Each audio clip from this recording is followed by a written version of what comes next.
यीशु मसीह का प्यारा वचन, पाँव को दीपक को राह को रोशन, ये है मसीह का प्यारा वचन, ये है वचन प्यारा। परमेश्वर के धन्य नाम की महिमा हो। प्रभात मनन के सत्र 2253 में आप सभी का बहुत ही विनम्रता के साथ स्वागत करता हूं। आइए आज को मनन के लिए हम पढ़ते हैं याकूब अध्याय 3 पद 3। जब हम अपने वश में करने के लिए होड़ों के मुंह में लगाम लगाते हैं तो हम उनकी सारी देह को भी घुमा सकते हैं। मैं वचन के इस पदों से जब गुजर रहा था, आश्चर्यचकित हो रहा था कि शरीर के एक छोटा सा हिस्से को पवित्र रखने और उसका सही उपयोग करने के संबंध में पवित्र शास्त्र में कितने स्पष्ट रूप में बताया गया है। ये सोचकर कोई भी वस्तु के निर्माता से ज्यादा उस वस्तु की समस्याओं के बारे में कौन ज्यादा जान सकता है। No one can know the problems of a product better than its manufacturer. परमेश्वर से ज्यादा हमारे शरीर के अंगों के बारे में कौन ज्यादा जानता है। तीसरी पद में हम ये देखते हैं कि जीव एक व्यक्ति के शरीर को कैसे प्रभावित करती है। यहाँ पवित्र आत्मा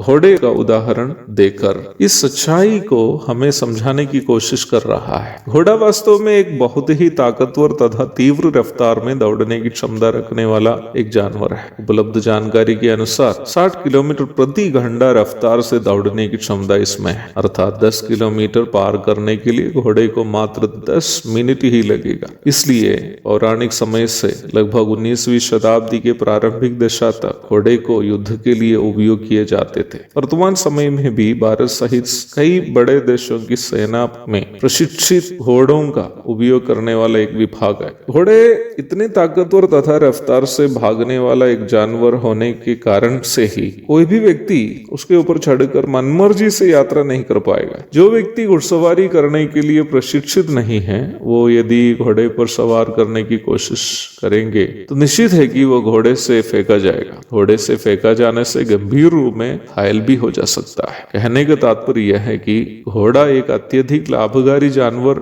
होते हुए भी यदि आप उसका उपयोग करने हेतु प्रशिक्षित नहीं हो तो आपको उससे लाभ के बदले खतरा मोल लेना पड़ेगा। जीभ भी शरीर का वैसा ही एक अंग है। आप उससे बात कर सकते हैं, स्वाद चख सकते हैं, लोगों का प्रोत्साहन कर सकते हैं, दूसरों के साथ प्यार प्रेम बांट सकते हैं, परमेश्वर की आराधना कर सकते हैं और गीत गाकर दूसरे के हृदय को तसल्ली प्रदान कर सकते हैं। और इस प्रकार देखने पर जीभ एक अद्भुत अंग है। परंतु जीभ से ज्यादातर लोग करते क्या है? अपने घमंड की बातें बोलना, दूसरों की बदनामी करनी, कानाभूसी करना, दूसरों की निंदा करनी, झूठ बोलना, गाली बकना आदि करते करते स्वयं परमेश्वर के सामने लोग पापी ठहराए जाते हैं, परमेश्वर से दंड के भागी हो जाते हैं। मैं और आप जो भी बातें दूसरों के विरोध में उसकी बदनाम करने और उसको बर्बाद करने की इरादे से कहते हैं, वो सबसे पहले हमारी अपनी आत्मा और हमारे अंदर वास करने वाला पवित्र आत्मा के सामने हमें दोषी ठहराते हैं। अर्थात हमें सबसे पहले